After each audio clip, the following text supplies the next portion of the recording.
भगवान नील माधव की जो लीला कथा है उसका थोड़ा श्रवण करेंगे। जैसे यहाँ के भक्तों ने कहा था कि किस प्रकार से भगवान नील माधव की सर्वप्रथम सेवा हो गई और उसके पश्चात भगवान जगन्नाथ की आराधना हुई है। तो आप सब परिचित है इस कथा से, क्योंकि कई बार इस्कॉन में इस कथा का हमने श्रवण किया है कि भगवान जगन्नाथ के प्राकट्य के पूर्व महाराज इंद्रद्युम्न के बारे में हमने सुना था।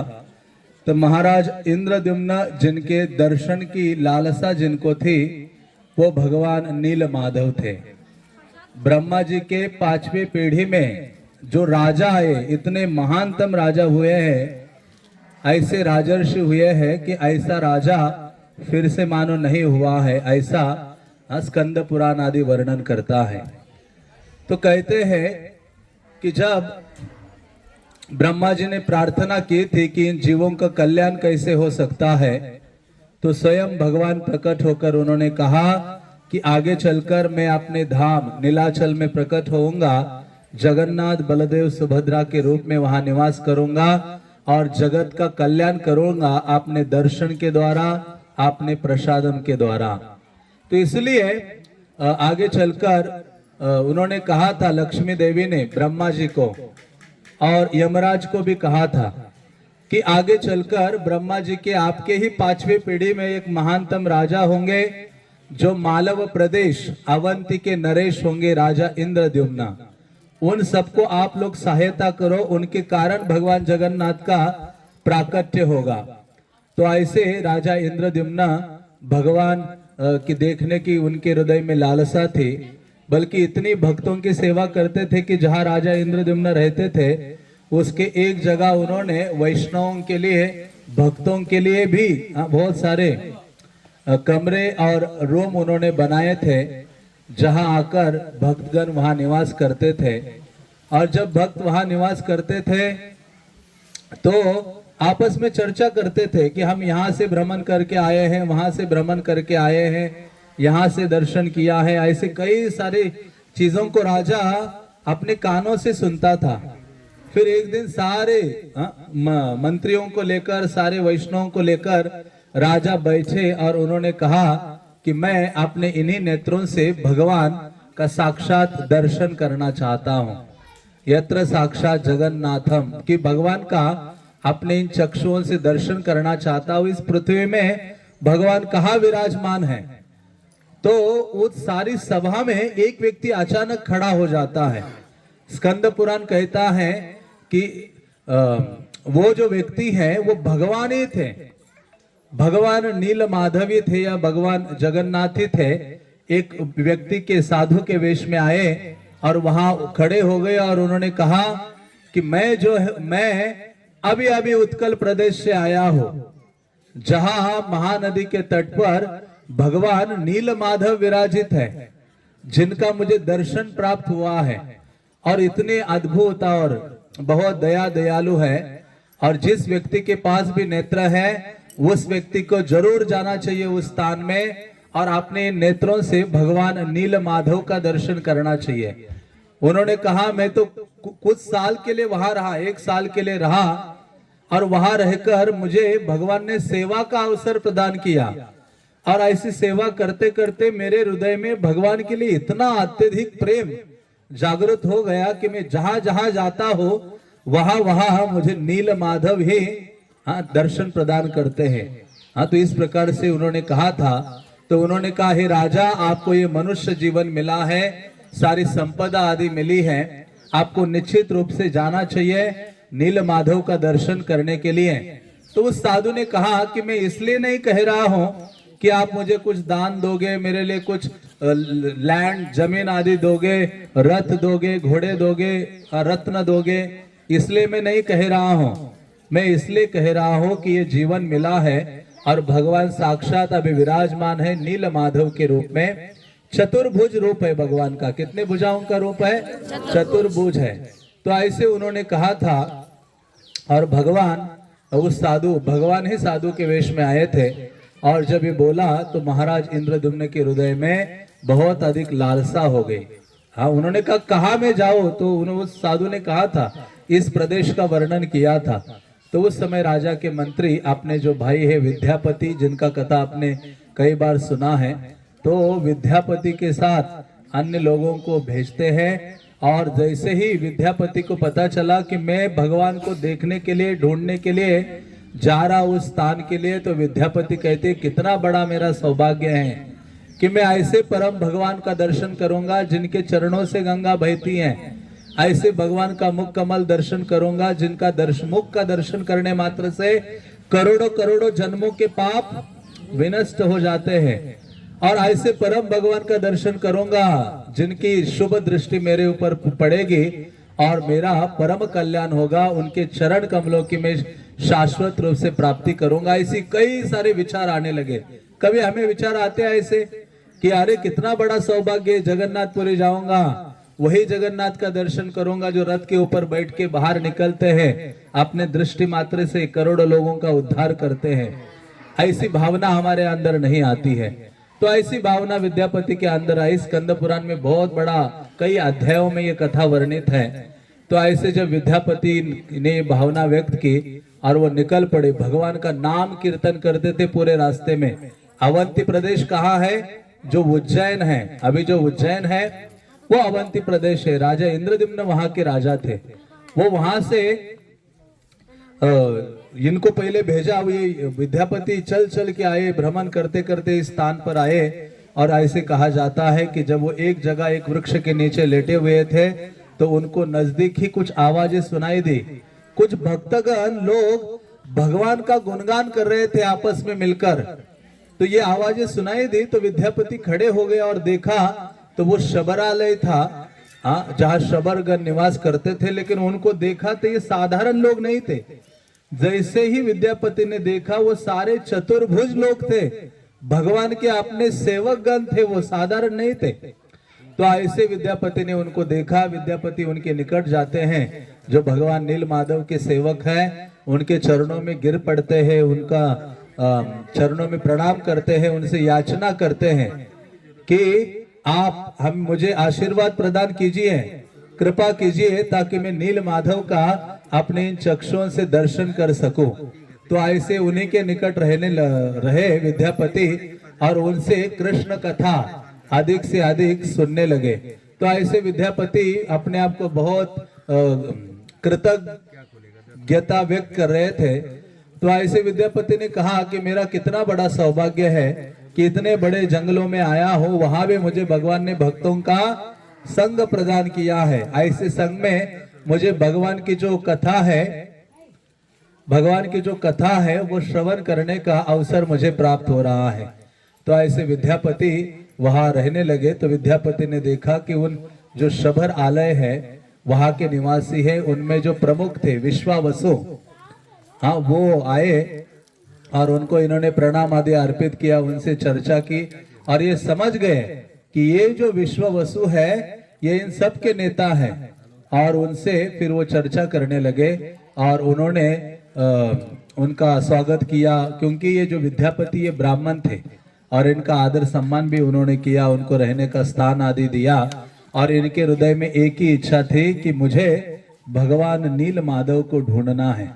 तो वहां विद्यापति को पता चलता है कि भगवान नील माधव यहाँ ही पहाड़ के ऊपर निवास करते हैं, जहाँ विश्वावसु उनकी सेवा करने के लिए जाते हैं।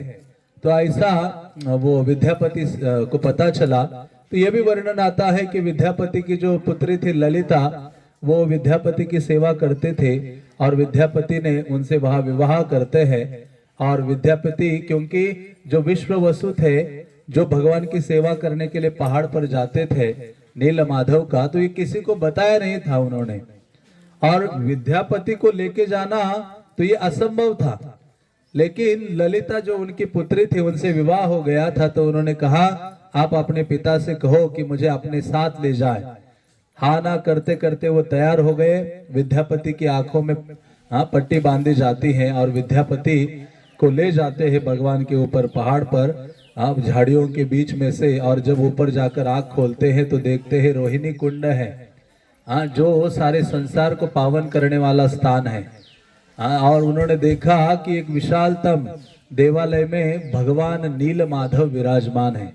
नील माधव यहाँ देखा ना, आपने दर्शन किया, चतुर्भुज विग्रह है, शंख चक्र उनके हाथ में है, लक्ष्मी सरस्वती के ऊपर दोनों हाथ उन्होंने आशीर्वाद मुद्रा में रखे हैं। तो ऐसे भगवान को जब उन्होंने देखा, विद्यापति ने गदगद हो गए। उन्होंने कहा, ये स्थान छोड़कर मैं जाने वाला नहीं हूं, मैं आ गया हूं मानो अवंती से, उज्जैन से, लेकिन अभी जाऊंगा नहीं, बचा हुआ जीवन नील माधव की सेवा में ही नियुक्त करूंगा, यहाँ ही रहूंगा। तो वहां दर्शन आदि करते हैं और कई सारे जो प्रसाद आदि है वो स्वीकार करते हैं, बल्कि विश्व वसु उनको सब प्रकार का प्रसाद खिलाते हैं। और ये विद्यापति कहते कि ऐसे ऐसे व्यंजन में पहली बार देख रहा हूँ जीवन में, मैं राजा के यहाँ रहता हूँ लेकिन ऐसे व्यंजनों को नहीं देखा जो नील माधव को अर्पित होते हैं। आप सबका परम सौभाग्य है कि भक्तों की कृपा से आपको भगवान नील माधव का क्या मिला है, आज प्रसाद मिला है। प्रसाद बहुत बहुत किसी का बहुत पुण्य उजागर होता है, उस पुण्य के कृपा से भगवान का प्रसाद हमें प्राप्त होता है। लेकिन उसके लिए श्रद्धा की आवश्यकता है। लेकिन प्रसाद अपना काम करता है। आप जब बीमार हो, टैबलेट खाते हो, तो श्रद्धा हो या ना हो, टैबलेट दवाई काम करती है। उसी प्रकार से श्रील प्रभुपाद कहा करते थे, प्रसाद भी दवाई है। ये काम करती है। जब आप उसको ग्रहण करते रहेंगे, हमें शुद्ध करती है और हमारे जीवन के जो पाप ताप कष्ट आदि है उसको मिटा देती है और हमारी चेतना को शुद्ध करता है प्रसाद, जिसके द्वारा कृष्ण का स्मरण करना हमारे लिए बहुत सरल हो जाता है।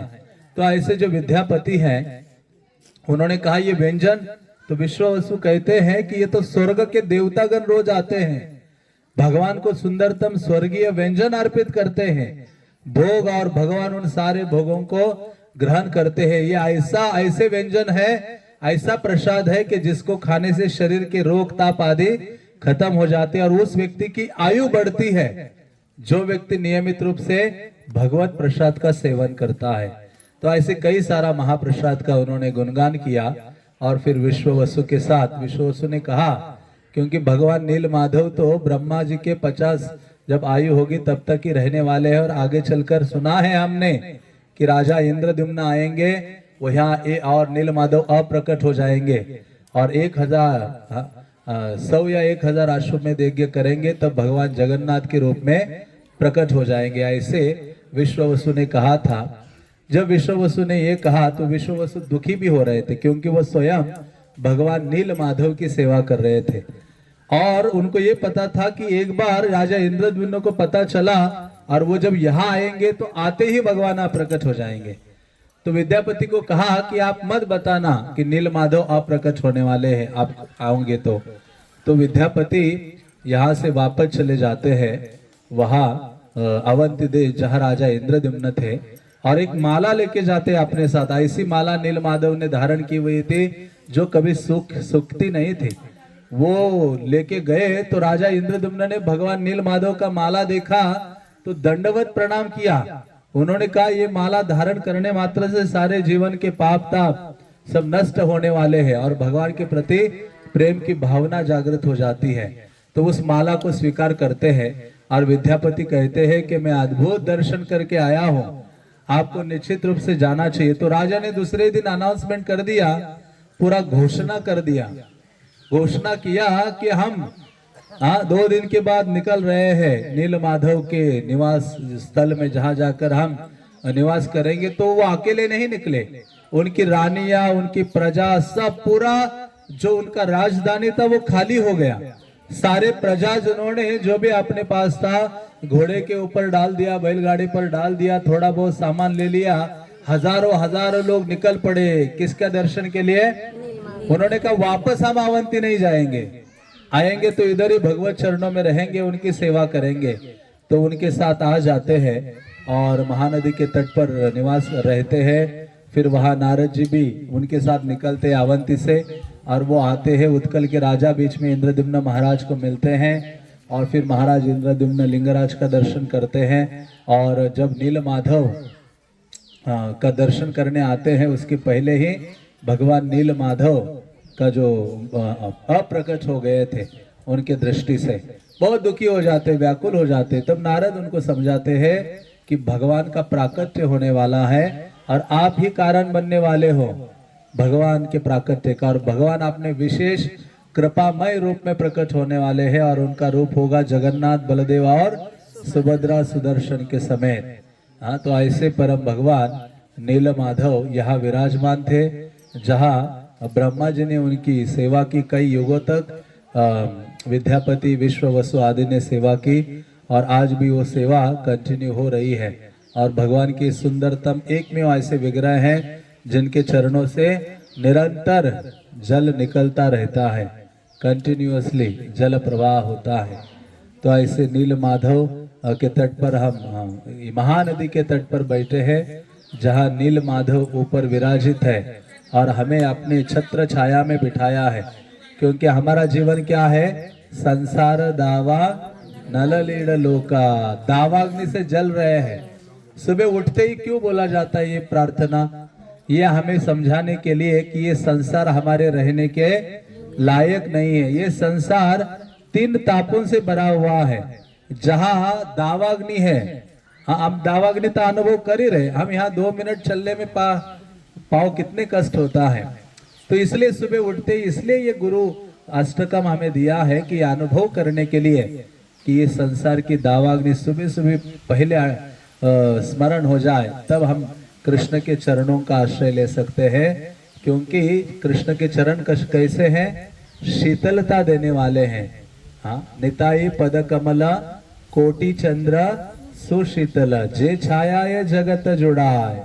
ऐसे भगवान के चरण कमल हैं। करोड़ों करोड़ों चंद्रमाओं जो शीतलता प्रदान करते हैं, उससे भी अधिक शीतलता भगवान के चरण देते हैं। तो ऐसे भगवान का चरण हमें आश्रय यहाँ मिला है और हमारा सौभाग्य है कि हम सब यहाँ आए हैं। और सुंदर महानदी का भी इतना विशाल पात्र है, उसका भी दर्शन हो रहा है और भगवान का दर्शन और प्रसाद हुआ है। थोड़ा कष्ट भी हुआ होगा, लेकिन वो कष्ट हमारे आना वाला जो बड़ा कष्ट है ना आगे, वो खत्म कर देता है या कम कर देता है।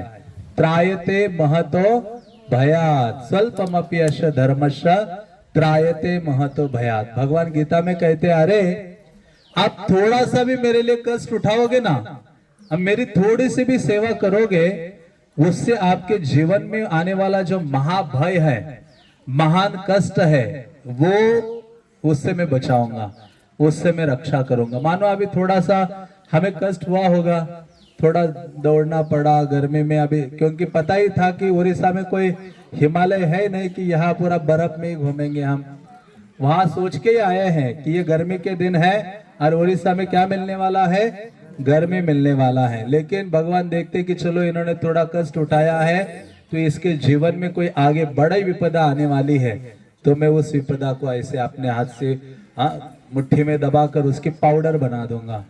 हाँ, जो भी आगे कष्ट आएंगे भगवान ने क्या कर दिया है? पाउडर बना दिए हैं। तो भगवान का स्मरण करते रहिए, भगवान का नाम कीर्तन करते रहिए, भगवान को प्रार्थना करते रहिए। ऐसे ही भगवान की यात्राओं में जाते रहिए। यात्रा का मतलब मैंने उस दिन बताया था, यातना त्रायते इति यात्रा। क्या है? यातना त्रायते इति यात्रा। हाँ, मन त्रायते इति मंत्र। जैसे मन का जो उद्धार करता है उसको मंत्र कहा गया है, उसी प्रकार से हमारे जीवन की जो यातनाएं हैं, कष्ट है, विपदा है, उसको जो नष्ट कर देता है, उससे हमारा उद्धार कर देता है, उसको यात्रा कहा गया है। और ये सुंदरतम यात्रा है, भगवान के धामों में जाना, भगवान का दर्शन ग्रहण करना, प्रसाद ग्रहण करना, भगवान को प्रार्थना करना और भगवान की कथा सुनना, नाम जप करना। हाँ, ये इससे बढ़कर और क्या है आनंददायी जीवन। थोड़ा थोड़ा कष्ट होगा, लेकिन कृष्ण लिख रहे हैं ये कष्ट इसने सहे है ना, इसके कर्मा के अनुसार आगे बहुत बड़ा कष्ट इसका इंतजार कर रहा है। क्योंकि कर्म हमारे ऐसे कर्म है जो बड़े पहाड़, कष्टों के पहाड़ आगे खड़े हैं हमारे लिए, लेकिन अभी थोड़ा सा भगवान के लिए कष्ट उठाते हैं तो भगवान उन पहाड़ों को क्या करते हैं? ऑर्डर बना देते हैं। जैसे इंद्र अपने वज्र के द्वारा बड़े बड़े पहाड़ों का चकनाचूर कर देते थे, तो उसी प्रकार से भगवान के चरण कमलों की कृपा से क्या होगा, हमारे जीवन में आने वाले जो विपदाएं हैं वो भी कम हो जाएंगे या नष्ट हो जाएंगे। इसलिए अब भरोसा रखिए भगवान के चरणों पर, उनकी कृपा की आशा करते रहिए, उनको प्रार्थना करते रहिए। और भगवान की सर्वश्रेष्ठ प्रार्थना क्या है? क्या है प्रार्थना? हरे कृष्णा कृष्णा कृष्णा हरे हरे, हरे राम राम राम हरे हरे। मुझे लग रहा है आपको फिर से भूख लग रही है, प्रसाद और इंतजार कर रहा है ऊपर आपका। हाँ, तो थोड़ा सा जोर लगाइए। क्या लगाइए? हरे कृष्णा कृष्णा कृष्णा हरे हरे, हरे राम राम राम हरे हरे। महानदी की शुद्ध हवा सांस लीजिए और दोनों हाथ ऊपर कीजिए। जो ऊपर नीचे बैठे हैं, पेड़ के ऊपर है, नीचे है, जल में है, सब हाथ ऊपर कीजिए। गहरी सांस लीजिए। पहले पूरी शक्ति लगानी है, जैसे आपने कहा लगाई थी वहां श्वेत गंगा के तट पर लगाई थी, याद है आपको कल परसों? वैसे ही महानदी के तट पर हो आप, बहुत भाग्यवान हो। हरे कृष्णा कृष्णा कृष्णा हरे हरे, हरे राम राम राम हरे हरे। नीलमाधव भगवान के, जगन्नाथ बलदेव सुभद्रा महारानी के, पतित पावन श्रील प्रभुपाद के, श्री गौर निताय के, निताय गौर प्रेमानंदे। तो यहाँ